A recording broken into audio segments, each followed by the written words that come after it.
Hi అండి. అందరికీ నమస్కారం.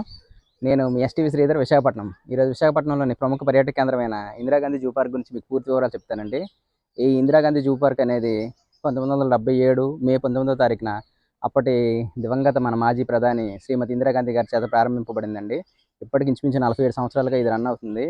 ఇది మొత్తం 627 ఎకరాల్లో 850 పైగా జంతు జాతులు, ఇంకా పక్షి జాతులు, ఇంకా సీతాకోకచిలుకలు కూడా ఇందులో ఉన్నాయండి. తప్పకుండా ఈ సమ్మర్‌లో మీరు పిల్లలకి ఈ జియోగ్రఫీ ఛానల్, డిస్కవరీ ఛానల్‌లో కాకుండా డైరెక్ట్ లైవ్‌లో వివిధ జంతువులను చూపించి, వాళ్ళకి వినోదాన్ని, విజ్ఞానాన్ని కలిగిస్తారని ప్రార్థిస్తున్నాను. రండి ఇంక జూ పార్క్ వివరాలు చూద్దాం.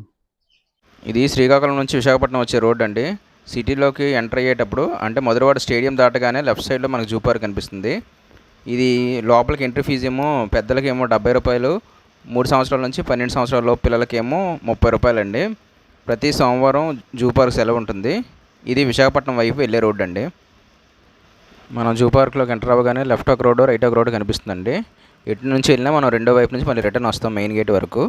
ఇక్కడ స్టార్టింగ్లో నల్ల హంసలు మనకు స్వాగతం పలుకుతాయండి. యాక్చువల్గా హంసలు అంటే తెల్లగా ఉంటాయి, కానీ ఇక్కడ నల్ల హంసలు భలే ఉంటాయి.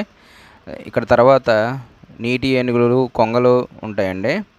నీటి ఏనుగు సమ్మర్ వల్ల నీటిలోనే ఎక్కువ భాగం మునిగి ఉంటుంది. అది బయట ఎప్పుడో తప్ప మనం దాన్ని బయట చూడలేము. తర్వాత ఏనుగుల ఎన్క్లోజర్ వస్తుందండి స్టార్టింగ్లో. ఈ మొత్తం ఇక్కడ ఎన్క్లోజర్లో 4 ఏనుగులు ఉంటాయి. ఈ 2 ఏనుగులు ముందున్నాయి, ఇక్కడ ఆహారం వేసినట్టున్నారు, చెరుకుగడలను తింటున్నాయి. దీనికి దూరంగా ఇంకో 2 ఎన్క్లోజర్లు ఉన్నాయండి. ఆ ఎన్క్లోజర్లో మిగతా 2 ఏనుగులు ఉన్నాయి దూరంగా, మీకు అక్కడ కనిపిస్తుంది. అవి చాలా దూరంలో ఉంటాయండి. ఎప్పుడూ ఆహారం వేసేటప్పుడు మాత్రమే మనకి ఎంట్రన్స్లో తీసుకొస్తారు. అదిగో లాంగ్లో కనిపిస్తుంది కదా, అక్కడ 2 ఏనుగులు ఉన్నాయి. మిగతా 2 ఏనుగులు ఇక్కడ ఆహారం తింటున్నాయండి.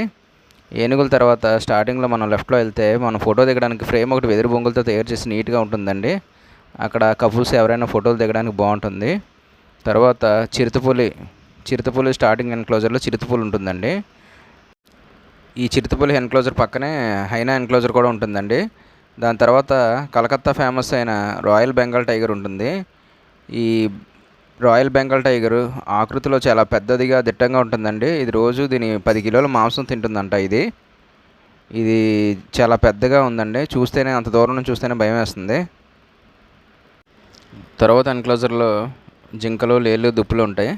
తర్వాత ఇక్కడ స్టార్ తాబేలు చూశానండి. ఇవి అదృష్టం అంటారు కదా, చాలామంది బొమ్మలు పెట్టుకుంటుంటారు. ఇక్కడ రియల్గా ఉన్నాయి స్టార్ తాబేళ్ళు.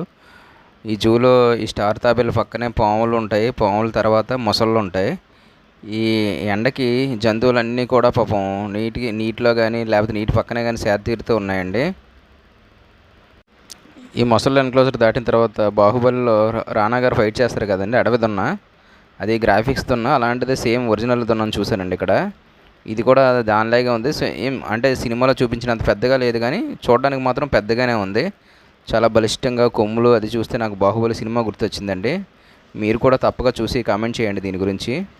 తర్వాత నెమళ్ళ ఎన్క్లోజర్లో నెమళ్ళు మేఘం పడుతున్నప్పుడే నెమలి పురివిప్పుతాయి అంటారు, కానీ ఈరోజు బాగా ఎండగా ఉన్నా కూడా నెమలి పురివిప్పిందండి.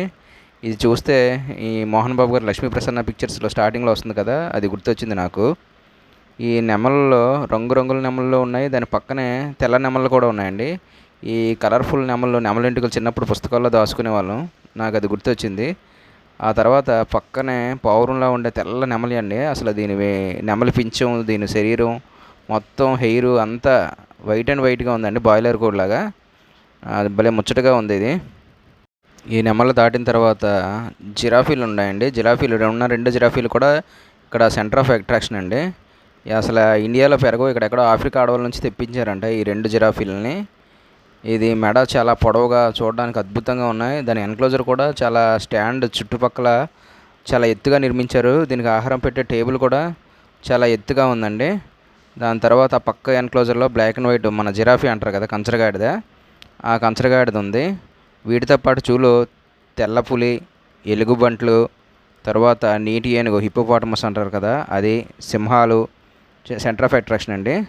దాని తర్వాత ఇది నిశాచర జీవుల గృహ ఉంటుంది. అంటే రాత్రిపూట తిరిగే కొన్ని జీవాలు, మనం చూడలేని జీవాలు కూడా ఇందులో ఉంటాయండి. దీనికి సెపరేట్గా ₹5 ఎంట్రీ ఫీజు ఉంటుంది. ఈ ₹5 టికెట్ తీసుకొని లోపలికి వెళ్తే, లేడీస్ అయితే సింగిల్గా వెళ్ళకండి, ఎవరైనా జెంట్స్ని తీసుకెళ్ళండి. ఎందుకంటే ఇది మొత్తంగా చీకటిగా ఉంటుంది. ఎక్కువ రద్దీగా ఉన్నప్పుడు ఎవరైనా ఆకతాయిలు ఉండొచ్చు. కాబట్టి ఫ్యామిలీతో పాటు కలిసి వెళ్ళండి. లేడీస్ మాత్రం ఎవరు సింగిల్గా వెళ్ళొద్దు దీనిలోకి. ఇందులో స్టార్టింగ్ లోపలికి వెళ్ళగానే గుహలా ఉంటుంది చీకటిగా. దీంట్లో స్టార్టింగ్లో అడవి పిల్లి ఉంటుందండి. నా కెమెరా లైటింగ్ దాని మీద పడగానే కళ్ళు చూసారు ఎలా మెరుస్తున్నాయో. ఇది అడవి పిల్లి అంట. దీని తర్వాత ముళ్ళపంది. మా బాబు మోహన్ గారు పాత సినిమాలో ముళ్ళపంది నాయాలు అంటారు కదా, ఆ ముళ్ళపందులు. తర్వాత గుడ్లగోపులు, మనం రాత్రిపూట అసలు చూడలేని గుడ్లగోపులు, అడవి పిల్లి చాలా బాగున్నాయండి. ఆ గుహ నుంచి బయటకు వచ్చాక ఇక్కడ బయట ఆస్ట్రిచ్ కనపడతాయి. ఇది చాలా పెద్ద పక్షులు. దీని కాలు, దీని బరువు, శరీరం అంతా టర్కీ కోడ్ అంటారు కదా, ఆ టర్కీ కోడ్ ఇది. జూలో వృద్ధులు, నడవలేని వారి కోసం, ట్రాన్స్పోర్ట్ కోసం బ్యాటరీ వెహికల్స్ మనిషికి 70 రూపీస్ ఛార్జ్ చేస్తారు. అదే కాకుండా ఇండిపెండెంట్గా సైకిళ్ళు పిల్లలకి 50 రూపాయలు, పెద్దలకి 70 రూపాయలు ఛార్జ్ చేస్తూ సైకిల్ కూడా, బ్యాటరీ సైకిల్ అందుబాటులో ఉంటాయండి. ఈ జూ పార్క్ గురించి పూర్తి వివరాలు తెలుసుకున్నారు కదండి. మీకు ఈ వీడియో నచ్చితే లైక్ చేయండి, మీ చుట్టాలకి ఫ్రెండ్స్కి షేర్ చేయండి. ఇంకా విశాఖపట్నంలోని ఇలాంటి టూరిస్ట్ ప్లేస్లు మీకు అప్డేట్ కావాలంటే మా ఛానల్ సబ్స్క్రైబ్ చేయండి. థ్యాంక్ యూ ఫర్ వాచింగ్ అండి.